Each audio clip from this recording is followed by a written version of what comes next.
everyone. It's brilliant to have you here today for this webinar, Harnessing the Power of Our Breath and Mindfulness as we navigate through the menopause transition. I'm Helen Normoyle. I'm co-founder of My Menopause Centre, and I'm really delighted to introduce our wonderful guest speaker, Melike Hussein. Malika is a breathwork and mindfulness coach specialising in menopause, and she's also a qualified nurse. So as ever, if you've any questions, please do pop them into the chat and we'll do our best to answer as many of them as possible. Now, Malika, before we dive in, it would be great if you could share with us a bit about your personal journey and what led you to become passionate about breathwork and mindfulness. Yeah, absolutely. Firstly, thank you very much for having me, and thank you very much for everyone dialing in. So as Helen graciously introduced me, I become breathwork and mindfulness teacher. It's been 9 years already. But my background is everything started as me training and working as a nurse. So I qualified and worked in my home country, Turkey. And then came to UK, trained as a chartered accountant, worked in finance for 15 years. And one morning I literally wake up and I had a very severe burnout, which left me paralyzed, lost my ability to speak and ability to move. So I lost my motor functions. And it was a stress and anxiety induced burnout. So it was long time coming, but I never really had the tools to deal with it. I lived with chronic anxiety for best part of my life, with depression. Anxiety led to insomnia as well. So everything started with anxiety that I never really had the tools to deal with. And over the years, during my finance career and earlier than that, I always get medical help, did talking therapies for years and years and years. But neither of them stopped me from burning out. And after burnout, I just said, enough is enough. I depended on a doctor, a therapist, but, I need to take charge of my own anxiety because that is the crux of everything. And then I realized that actually the problem was, yes, I was anxious, but I didn't really have the tools to deal with the anxiety. So anxiety started to run away from me, just escalated. And I had no ways of dealing with it in real time. So after all, doing yoga once a week or doing meditation half an hour a day is not enough. They are not enough. Because, I was working in a high-powered environment. So many things were expected from me. Anyway, so anxiety led to insomnia and then burnout. After I got paralyzed, I never seen anyone burnt out that badly. That was a wake-up call, and I said, okay, what can I do to help myself? Ongoing basis. So whenever I feel stressed and anxious, I know how to deal with it rather than waiting for something else. And then I discovered first breathwork out of chance, by accident. By the way, we were not told anything about this in nursing school because breathwork research came in the last 2.5, 3 decades. It's very, very new. Mindfulness is very new as well. You're talking about 4 decades. That is all. So breathwork, the first time that I did breathwork, I can't say it changed my life, but I noticed how quickly it allowed me to calm my nervous system down. It is something that I have never experienced that quickly without any medical intervention. And that started my interest. I never knew that breath could do that. And then I started to learn and started training straight away. And then noticed that something was missing. So controlling the anxiety doesn't solve it. You need to understand why things makes you anxious. Why? And so that part was missing. So I started to look into mindfulness and meditation, but not look at the crystal kind of a singing om type of thing, but how do I really incorporate it into my daily life? What mindful living means? And I start to create my own regimen of breathwork and mindfulness. It is short practices, short, sharp practices that I do every day as a rule, and without doing anything else. For the first 6 months, I did about 2 of these daily, and closer to the end of 6 months, I was off my medications for the first time in several decades. It was that powerful. And that started my interest in understanding why these things were so powerful, because No one taught me. I never heard about them. And I, after I start to heal myself, I said, okay, I need to share this with people in a way that will work for our modern lifestyles. I wanted people to have relatable, practical applications for these tools rather than leaving them into a yoga studio or a dark room in our home. It needs to be applied to real environment in the work or kind of even commuting. So this is what I've been doing, and this has been big salvation because I, following many IVFs, I plunged first into perimenopause, and I choose kind of a HRT-free route. It's just a personal preference. Anyone can choose anything, but I know that it is really important to create a toolkit that works for me. I think everyone should have a toolkit. Mine has a mindfulness breathwork in it, starting to include exercise and nutrition in it as well. But I think if I can inspire anyone to include mindfulness and breathwork into their toolkit, menopause toolkit, that will be my ultimate goal. Because I have a lot of menopause symptoms such as hot flushes, brain fog, also vertigo, and I've been managing everything, all my symptoms, simply by breathwork and mindfulness, and so far so good. Yeah. So Malika, that's so.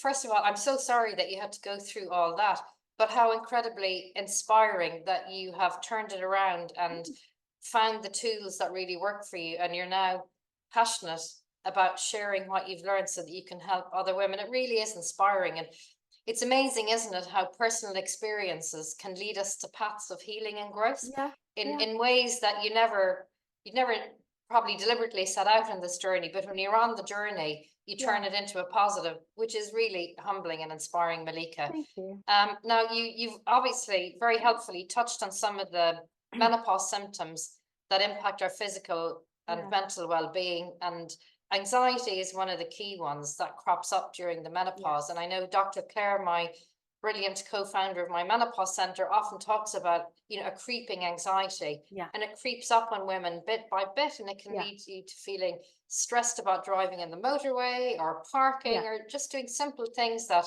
might not have impacted you before. Can you just help us? And you mentioned, and again, there's great evidence around the benefit of mindfulness, CBT, and managing hot flushes. But could you maybe briefly tell us how mindfulness, well, what it is? You don't have to run away to an ashram in India to practice mindfulness, do you? As you said, you can integrate it into your everyday life, but what it is and how it can help us manage, the menopause symptoms that impact our mental and physical well-being. Yeah. So I will start with a standard explanation, one sentence. So mindfulness is simply being present in the moment and notice our experiences without judgment. So it's a big sentence, a little bit of vague. So I will explain it with an example, a menopause symptom that we commonly experience. So I invite everyone, imagine that you experience a hot flush when you're in a public environment. It could be in your work environment. It could be when you're out with friends. Instantly you find yourself worrying about, am I being judged by people around me? You may feel vulnerable, perhaps even ashamed. So hot flush itself can be an unpleasant physical experience. After all, you sweat, you feel hot and cold, but how much this hot flush bothers you, how deeply affects your confidence and reduce your quality of life is determined not by the physical experience of hot flush, but the thoughts and emotions you have about it. Because it's these worries about being judged, the feelings of vulnerability and shame, they trigger the fight or flight, also known as stress response, making you anxious and increase the impact of hot flush on you. So mindfulness, in a way, is through mindfulness, you learn to relate to your experience of hot flush in a different way. I talk about hot flush, but you can apply to any other menopause symptom in the same way. With mindfulness, you learn to be present, which means noticing the physical experience of hot flush in your body. You notice the sweat, you feel hot and cold sensation. They are unpleasant, perhaps, but it is there. It is what is real. Then you learn to notice the thoughts and emotions that you have. You acknowledge their presence. You know that you have these thoughts and emotions, but you simply let them go. It is easy to say, yeah, you can let go, but how? Letting go means instead of allowing yourself to really worry about things, feel bad about the hot flush, and you learn to bring your attention to something else, well, such as breathing, which helps you to feel calmer. So you feel the hot flush more as a physical experience rather than the full bothersome experience that created because of the judgments, the thoughts, and deep emotions that you have about it. In a different way to say, with mindfulness, you learn to respond to your experience of a menopause symptom. So you learn to respond rather than being swept away by the runaway thoughts and emotions that makes you stressed and anxious. And the more you practice mindfulness, and this is the good thing, you strengthen, actually rewire your brain, which helps to, kind of strengthen the rest and relaxation response branch of the nervous system. So the more you practice mindfulness, you will be less reactive. So next time when you have the hot flushes, it may be the same strength, but it's not going to bother you as such. And this is going to help you to feel, okay, I feel less stressed, less anxious. You may experience the symptoms, but they will be less powerful. They're not going to take hold over you. And they're not going to impact the quality of your life. So I liken mindfulness to, a way to take charge of your own mind. Noticing what is real, i.e. what is physically happening in my body, and noticing what is not real, which is the thoughts of what people may think about you, the deep shame or other emotions that you may have, and then choosing not to engage with those thoughts and emotions and turning your attention to elsewhere, such as breathing.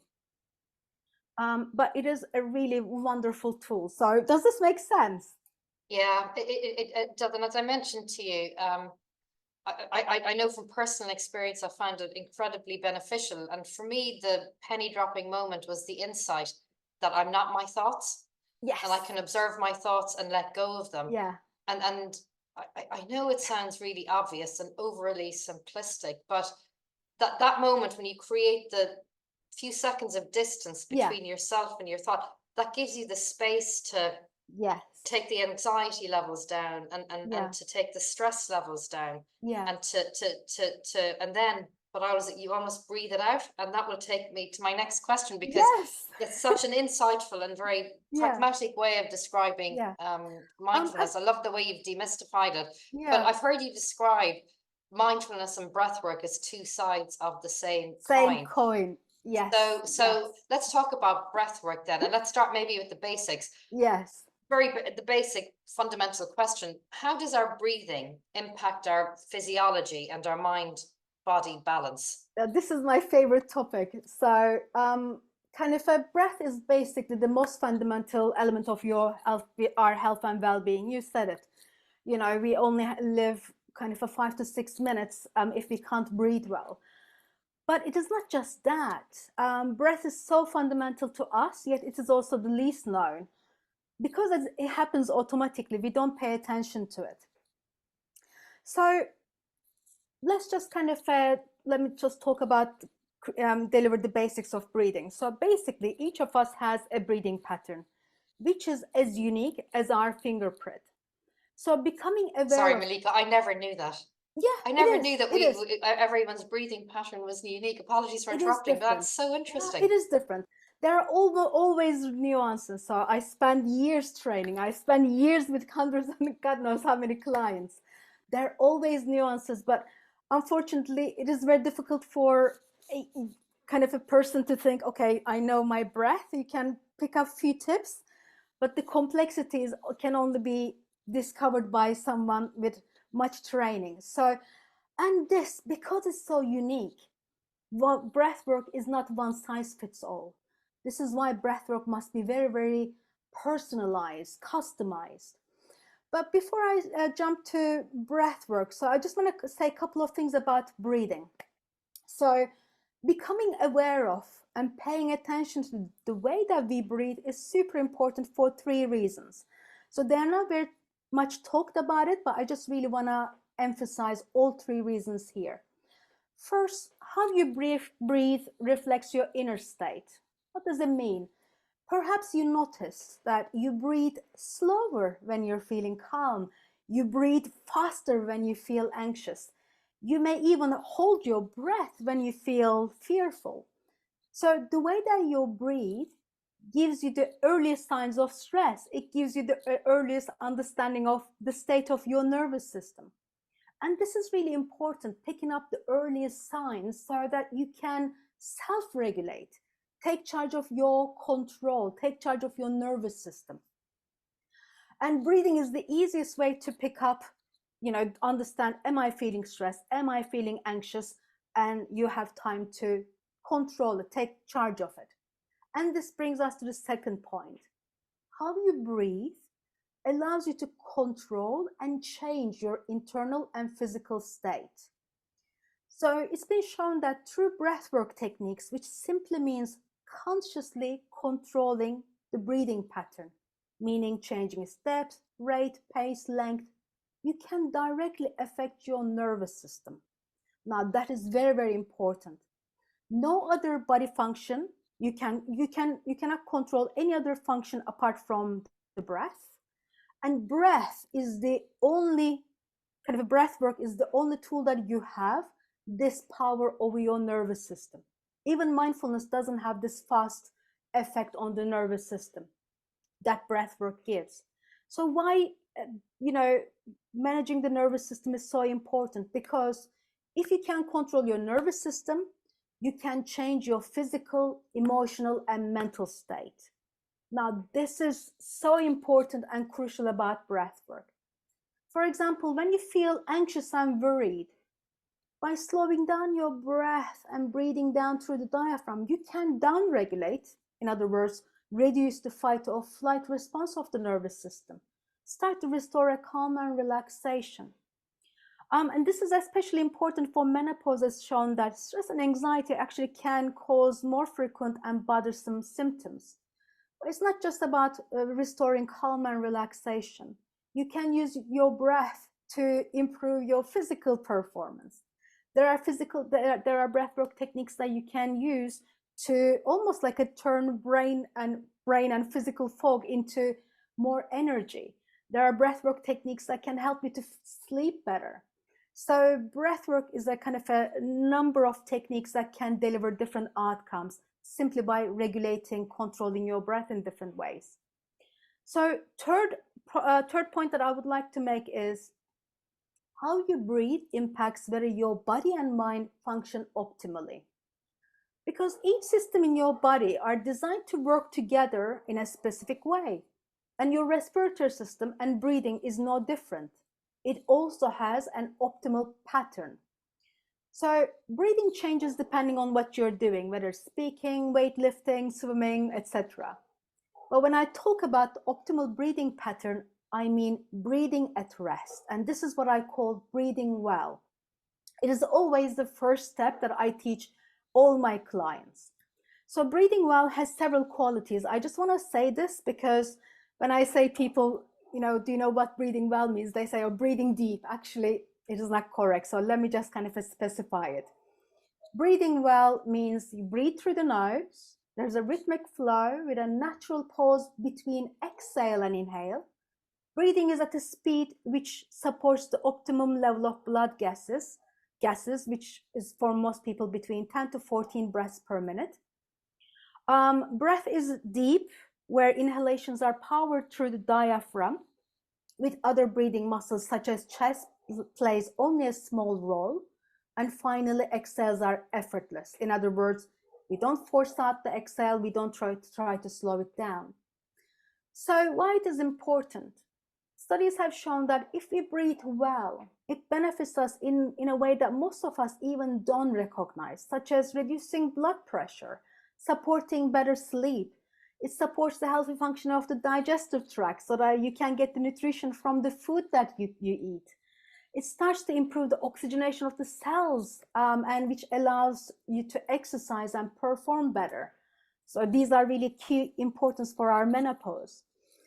The breathing well supports brain health, as the movement of the diaphragm is found to be the key to how brain cleanses itself from the toxins while we sleep.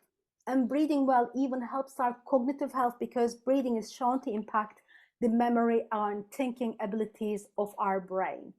So understanding our breath and learning how to control it, they are absolutely one of the core foundations of our health and well-being.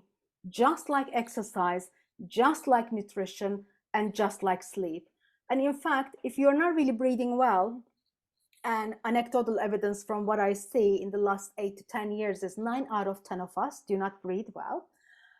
You don't benefit from the food that you eat. You can't exercise as well as you would like to or used to, and your sleeping pattern will suffer. So breathing and breath work is the key. So hopefully, this makes sense. Yeah. It makes complete sense, and it's surprising that most of us will go through life being completely unaware of Because just the importance of, no one teaches us. no one teaches us, right?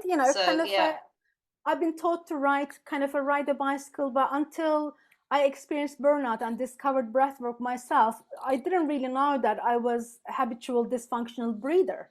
That started my interest. So yeah. And again, as I said, so many of us have dysfunctional breathing patterns. Any of the deviations from the list that I gave is an indication of a dysfunctional breathing pattern, which has a wide impact on different areas of your body. So this is why when I start to work with my clients, I do a detailed breath analysis, understand where the dysfunctional limiting elements are, how to establish breathing well, and how to correct the impact of breathing dysfunction. It has their own body and mind. So it's a complex but beautiful foundational step that we all take together. Yeah. And why is it so important that we breathe through our nose rather than our mouth? Oh my goodness, it is a science on its own. So, but in the simplest, one of the reasons is when you breathe through the nose, it's a much more longer space. So through the nose cavity, your breath gets filtered, air gets filtered, humidified, so that when it comes to your lungs, it is in a much more pleasant way. Otherwise, if you breathe through the mouth, the cold air with all the pollution in it directly goes to your lungs. Another thing is the nitric oxide, a beautiful gas which naturally occurs in our nasal cavities, which is actually being used in COVID recovery. Only our lungs can benefit from this nitric oxide, which is antiviral, vasodilator. So it supports your lungs, and also it allows bigger amount of oxygen to be taken from the air that you breathe into your bloodstream. You only benefit from that nitric oxide if you breathe through the nose. So it is really important that we breathe through the nose. And also breathing through the mouth is what our brain expects when we are in danger. So if a pack of wolves are chasing you, you'll be just running with your mouth open, you'll be taking deep breaths. So if you breathe in through your mouth open, your mind will think, oh my goodness, I am running with mouth open, there must be something wrong. That stress signals will be beeping. It is really amazing to know that even in the absence of any stressors around you, you might be on a nice beach in the middle of nowhere, no work, nothing. If you're breathing in a dysfunctional way, such as chest breathing or breath holding, you're still triggered the fight or flight response of the nervous system. So simply by breathing in a dysfunctional way, you almost start to keep your nervous system at an alert state, which really simply shows that knowing how to breathe, how we are breathing at any given moment, is really important, so that we can take corrective action, which we do through the breath work. Brilliant. Well, that leads in very nicely to our next point then, Malika. Let's get really practical and pragmatic now. It would be brilliant if you could just take us through a breathwork exercise. We'll be posting the video tomorrow, so it'll be there for people to use as a resource, and I'll post the link to your website as well, so people can see your advice there and get in touch with you directly if they'd like to. But it's brilliant that you're going to give us a practical tool that we can take away from this evening's webinar. Lovely. So kind of, as I said, breathwork is not one size fits all. So I only give breathwork techniques specific to my clients. However, there's a universal technique that I teach everyone. It's the diaphragmatic breathing. So shortly, I will guide you through a very brief diaphragmatic breathing exercise. But firstly, let me introduce it to you. And then I will show a brief demo. And then I will ask you to close your eyes and breathe with me. So this diaphragmatic breathing exercise has two elements. Firstly, we breathe in through the nose and we breathe out through the pursed lips. Imagine that exhaling out through a thin straw between your lips. Secondly, we inhale for a count of 4 seconds and exhale for a count of 6 seconds. So during our practice, I will initially count it out for you. Then you guide your breathing by mentally counting yourself. So let me show how it works. So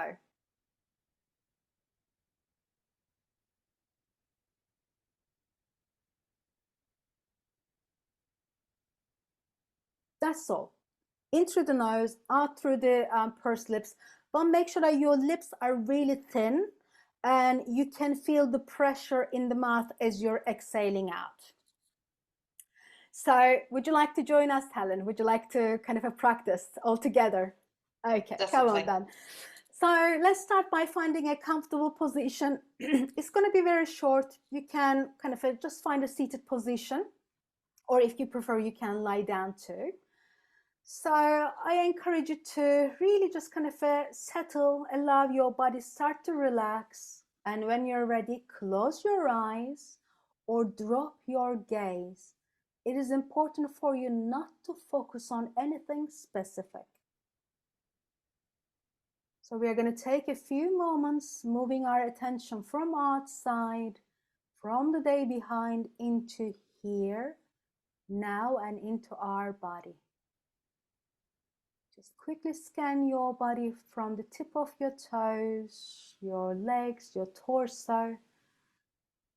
And notice if there's any tension anywhere, and feel free to adjust your posture, your spine upright, or gently stretch your body just to release any tension and relax. Feel the contact between your body and the seat, the backrest. Feel the contact between your feet and the floor. Feel the weight and presence of your body in this space. Lovely. And as you start to feel more relaxed, let's bring one hand on your mid-belly, which is right underneath your ribs. You can put one or both hands. And just gently keep your hand there and observe your breath. So start to feel the movement of your breath as it flows through your body underneath your hand. So notice your mid-belly, hand on the mid-belly, start to rise as you inhale and start to fall as you exhale. This movement is the result of diaphragm working, expanding, moving your ribs and rib cage. So stay here. Place all your attention on your hand, feeling the movement of the breath underneath it. Well done. And during this time, you may find your mind wandering, thoughts coming and going. They're perfectly normal. See if you can bring your attention back to that hand on your mid-belly. Back to feeling, experiencing as the breath flows.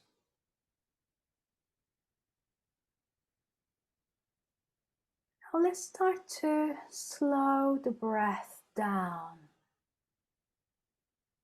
Ease your breathing. Let your inhales be a little slower than usual. And let your exhales be a little bit more relaxed than usual. So you're easing, relaxing, slowing down the breath. There's no need to feel air hunger. So slow down your inhale and relax your exhale a little bit without straining your body. And continue to experience your breath. Notice the gentle rise as you inhale. Notice the gentle fall as you exhale. You feel the movement of the breath under your hand on your mid-belly, right under the ribcage. So as you continue to breathe this way, I will explain what we will do next. So shortly I will guide you through a mini diaphragmatic breathing practice. Remember, the inhales are through the nose for a count of 4, and exhales are out through a thin straw between your lips for a count of 6. Try to stay with my guidance as best as you can, or find a tempo that works for you. So I invite you, exhale out, empty your lungs on my count, and with me. Inhale, 2, 3, 4. Exhale, 2, 3, 4, 5, 6. Inhale, 2, 3, 4. Exhale, 2, 3, 4, 5, 6. Inhale. Exhale.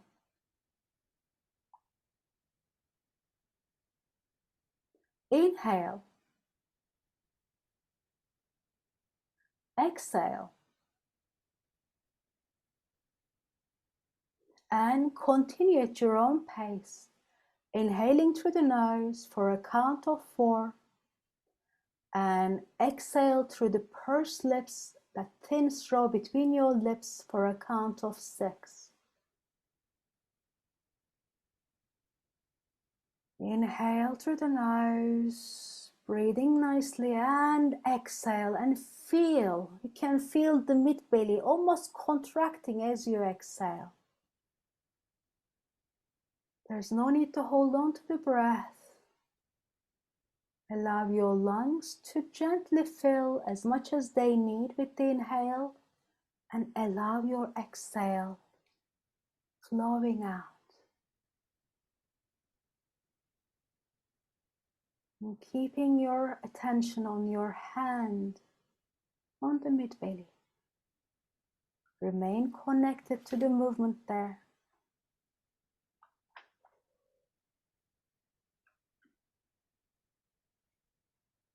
Mid-belly rising as you inhale and falling as you exhale.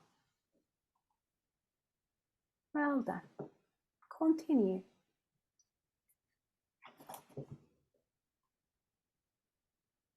Nearly there. You're breathing at your own pace, inhaling for a count of 4 and exhaling through the lips, through a thin straw for a count of 6.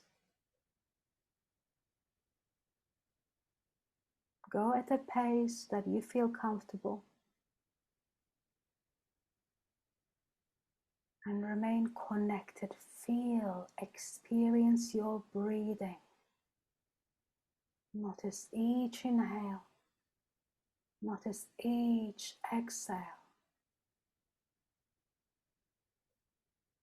Now, complete the last round that you are on. And allow your breathing to settle back down to its natural everyday rhythm. We are keeping the eyes closed. Simply allow your breath to flow the way that it pleases, the way that it flows when you don't pay attention to it. You can relax your hand and check in with how are you feeling in your body.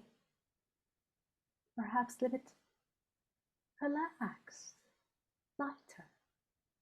Check in how are you feeling in your mind. Perhaps a little quieter. And check in if you're feeling any difference in your breath. Perhaps you're more aware of it. Know how to connect to it. So let's start to move your fingers and toes. Give your body a gentle stretch as you need it. Rising the energy, and then when you're ready, open your eyes and bring this awareness to the rest of the evening. So Helen, how was it for you? And we would love to hear from in the chat box. How are you guys feeling? That was I have to say I feel so relaxed now. I feel really, really relaxed, and I can imagine if I was restless some night and couldn't fall asleep, just using that technique would just slow everything down. Or if I was feeling, it's amazing. Yeah. How quickly you can feel the impact. Yeah, I think there are 15 to 20 variations that I work with my clients, because the crux of it is learning how to engage and use your diaphragm. This is one of the ways.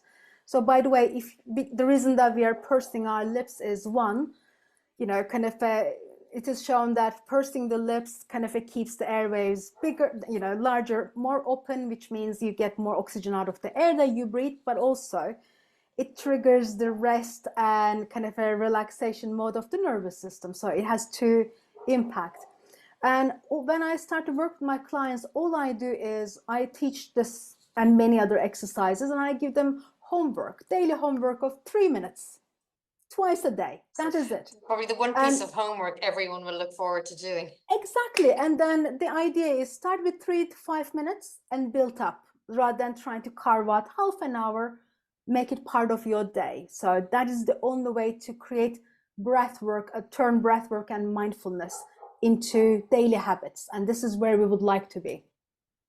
Malika, there's some really, really lovely comments in the chat about how people have experienced it. And we've got some great questions too. Now, I appreciate we're running over, but if you had a couple of more minutes, I'd love to get to some of the questions. I'm going to start at the top. We had a question from Tracy, and I'm really sorry, Tracy, that about the anxiety that you've been feeling.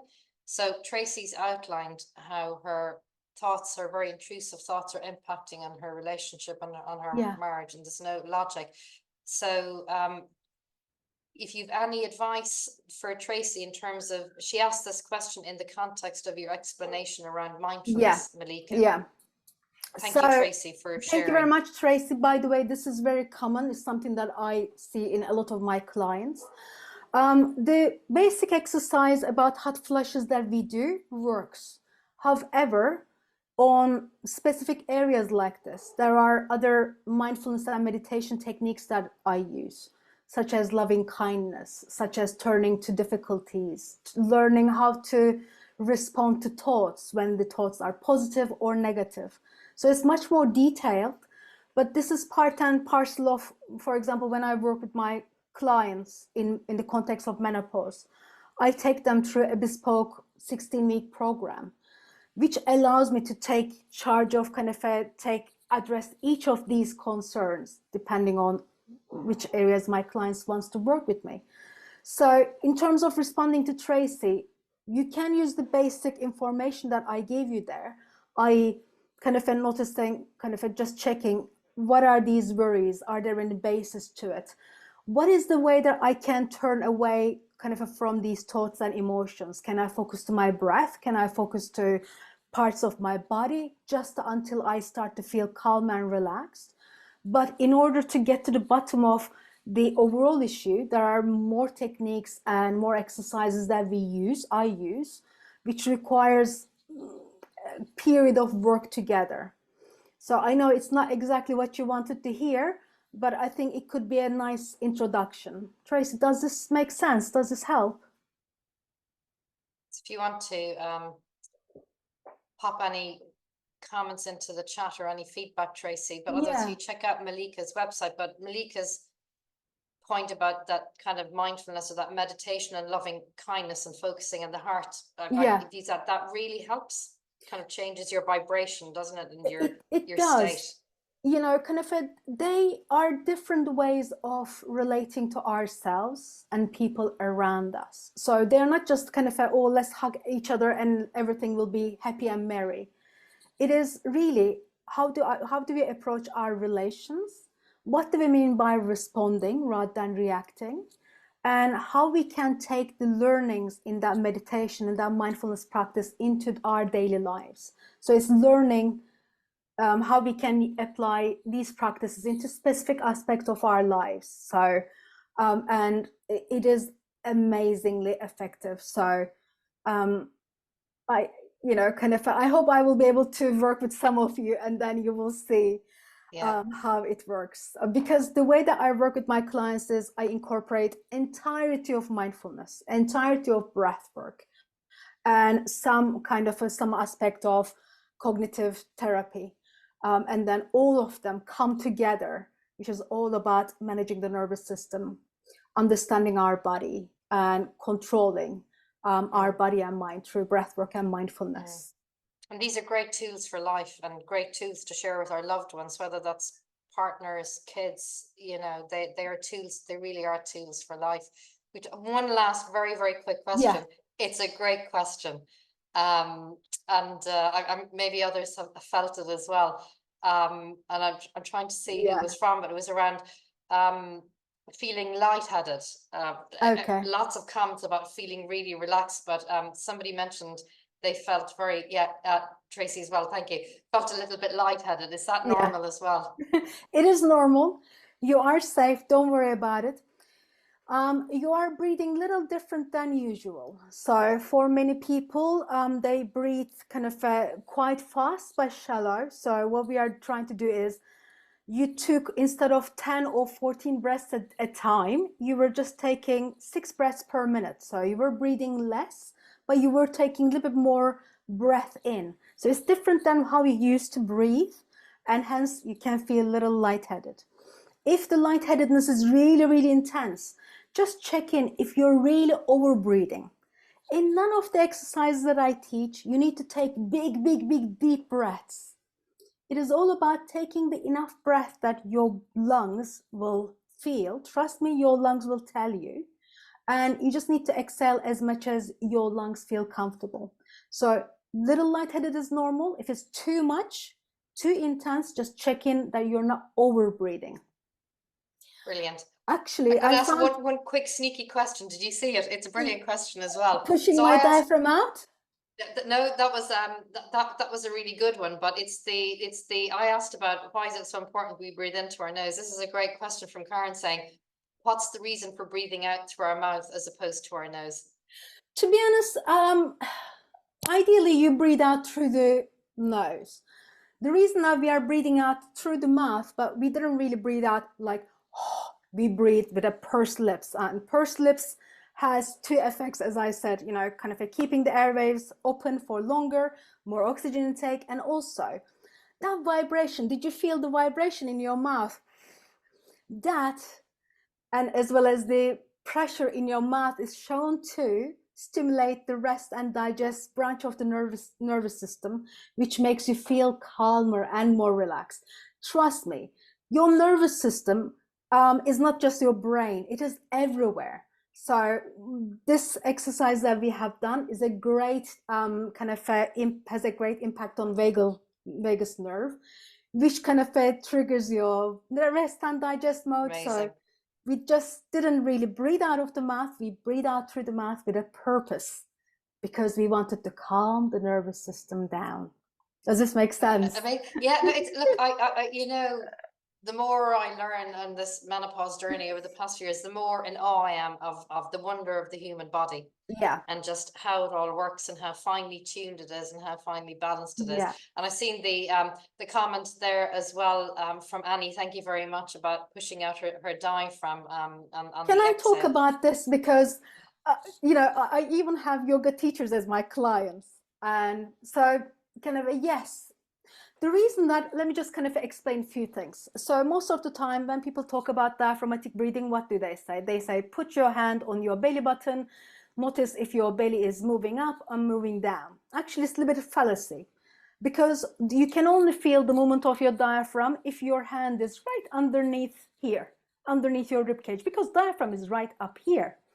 So when you put your hand on your belly, most of the time, instead of the diaphragm, it is the belly muscles that push it out. So this is why I just try to say, move your attention to here, which is diaphragm, instead of engaging your belly muscles here. Because when I say notice the rise with inhale, with fall and fall with exhale, people really use their belly muscles. Their hands start to jump in and out.